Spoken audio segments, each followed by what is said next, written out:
অনুযায়ী আমাদের প্রাপ্তিটা কতটা হচ্ছে। আর কয়েকটা যে চুক্তি হয়েছে এগুলো তো জানেন, আর সামনে যে চুক্তিগুলো হবে, অনেকগুলো চুক্তি, যেগুলোর প্রতিশ্রুতি দিচ্ছে, এই ব্যাপারে আপনি আপনার মত করে বলেন।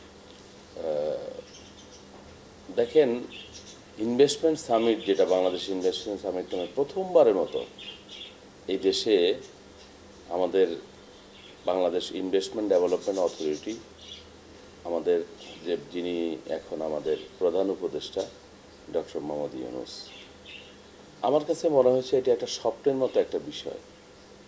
আমি আমার এই ব্যক্তিগত জীবনে, ব্যবসায়িক জীবনে আমি প্রায় 20 থেকে 25টা দেশে আমি ভ্রমণ করেছি এবং প্রায় 50টার মতো মেলাতে আমি অংশগ্রহণ করেছি।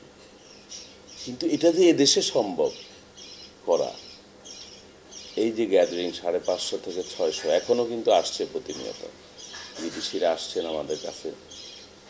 প্রাপ্তি, আমি মনে করব যে প্রাপ্তি আমাদের কতটুকু সেটা না দেখে, এই যে আমরা ইনিশিয়াল যে আমরা শুরু করলাম, এটা যে একটা গেটওয়ে বাংলাদেশ যে হতে পারে, এটা কিন্তু এখন বিশ্বের কাছে একেবারেই আপনার পরিষ্কার একটা বিষয়। এবং বেশ কিছু চুক্তি কিন্তু এখানে স্বাক্ষরিত হয়েছে। কোন কোন সেক্টরে? Agriculture sector, renewable energy sector এবং হেলথ সেক্টর। এই সামিটের 3টা সেক্টরকে সবচেয়ে বেশি ইম্প্যাসিস দেওয়া হয়েছে। তার সাথে আপনার জানেন স্টারলিং আপনার বাংলাদেশে অলরেডি ওরা ওদের কার্যক্রম শুরু করেছে।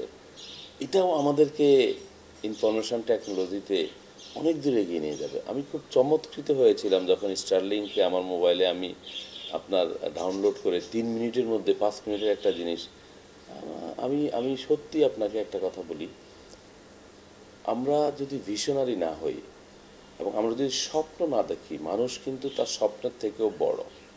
হ্যাঁ, এটা কিন্তু, এই কথাটা কিন্তু আমাদের ডক্টর আনিসুল হক, যিনি আমাদের সাবেক বিজিএমের উনি চেয়ারম্যান ছিলেন এবং উনি ঢাকার উত্তরের মেয়র ছিলেন। দেখেন, উনি কিন্তু সময় বেশি দিন পান নাই, কিন্তু উনি ঢাকাটাকে একটা পরিবর্তনের জন্য উনি করেছেন। আমার ঠিক মনে হচ্ছে যে আমাদের যে আজকে বিডার যিনি চেয়ারম্যান এবং আমার প্রধান উপদেষ্টা, এই দুইজনও স্বপ্নবাজ মানুষ এবং এরা বড় জিনিস চিন্তা করতে পারে। এরা দেখেন এমন এমন আপনার আজকে দুবাইয়ের আপনার যারা ব্যবসা সেক্টরে অনেক বড় প্রভাব যারা, তাদেরকে নিয়ে এসেছে। ইউএসএ থেকে আসে, আমার সাথে ব্রাজিলিয়ান একটা কোম্পানির আগামীকালকে আমার চাইনিজ যে টিমটা আসছে, প্রায় ইনভেস্টর আসছে প্রায় 50 জনের মতো। এদের একটা বড় অংশের সাথে আমি কালকে 2টা চুক্তি স্বাক্ষর করব। একটা হলো আমার জুট সেক্টরের, আর একটা হলো আমার চারকোল সেক্টরে। আমরা অ্যাক্টিভিটিতে যাব। তো চুক্তি কিন্তু আমরা গেটওয়ে যখন হলো, অনেকগুলি চুক্তি স্বাক্ষর হয়েছে এবং সামনে আগামী 6 মাসের মধ্যে এটার প্রভাব আমাদের বাঙালি ভোগ করবে।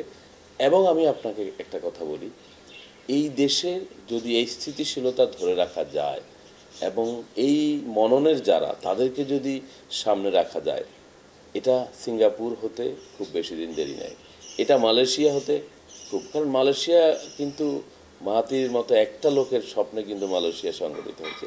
ডক্টর মোহাম্মদ ইউনূস আমাদের সেরকম একজন। আমরা ওনাকে যদি সুযোগ দেই, দেখেন এই দেশটা একেবারেই আপনার কাঙ্ক্ষিত লক্ষ্যে যাবে।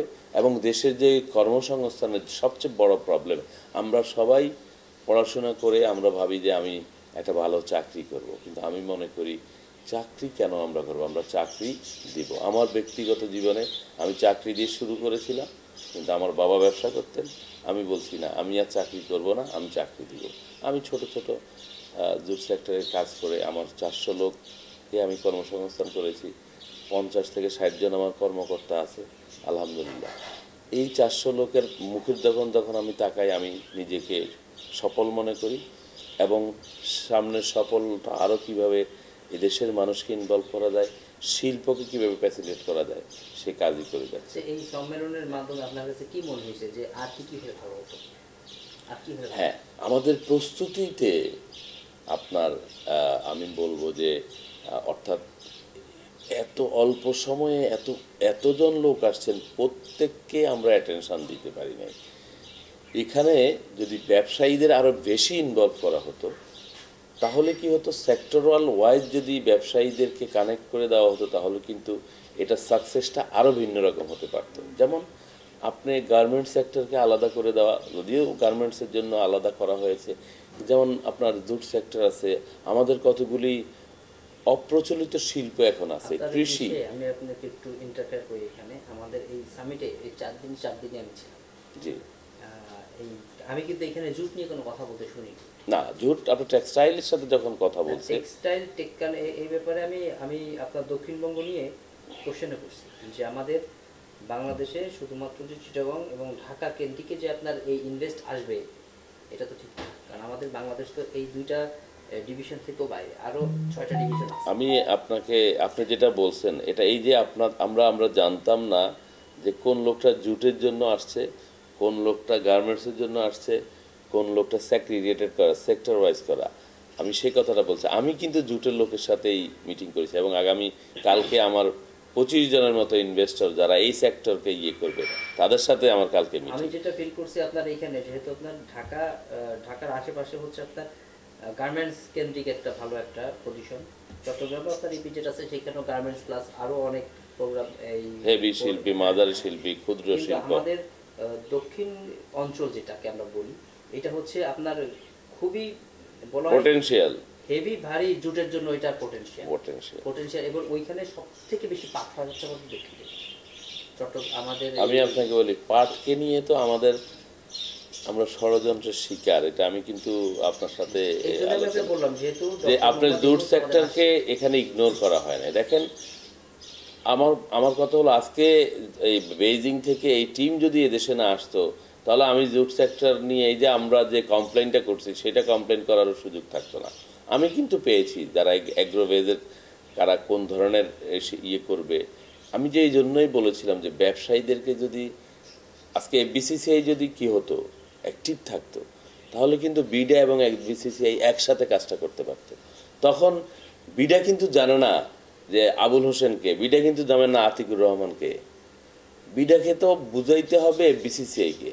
এই বিসিসিআই তো নির্বাচিত প্রতিনিধি নাই। আমি যে কথাটা যেই শূন্যতাটা এই সামিটের জন্য আমার মনে হয়েছে যে ব্যবসায়ীদেরকে আমাদের বড় শিল্পগুলোকে এখানে অ্যাড্রেস করা হয়েছে, ক্ষুদ্র এবং মাঝারি শিল্পের জন্য প্রচেষ্টা ছিল, কোনো প্রচেষ্টার অভাব ছিল না, কিন্তু সেক্টরাল যদি আমরা তাদেরকে আলাদা করে দিতাম, যে কথাটা আপনি বলছেন যে দক্ষিণ অংশের জুটের জন্য, সেটা কিন্তু অনেক সহজ। নেদারল্যান্ডস কিন্তু জুট সেক্টরে ইনভেস্টমেন্ট আছে অলরেডি বাংলাদেশে, তারা আরও বেশি করতে চায়। আমাদের বাণিজ্য উপদেষ্টার সাথে তাদের কিন্তু আগে থেকে তারা কাজ করছেন, তারা আছেন, কিন্তু এটাকে ওই যে স্যাগ্রিগেটেড করে স্পেসিফিক করে ব্যবসায়ীদের সাথে কানেকশানটা যদি আরও সুন্দর করা হতো তাহলে কিন্তু দৃশ্যমান সব আপনারা দেখতে পাবেন। আমরা কিন্তু খুঁজে নিয়েছি, আমি কিন্তু জুট সেক্টরকে রিপ্রেজেন্ট করি এবং আমার একেবারেই আমি একজন কি বলে মনে করি যে এই সেক্টরকে নিয়ে যদি কাজ করে সারা জীবনের একটা আমৃত্যু করতে পারি তাহলে মনে হয় দেশের জন্য কিছু করা হবে।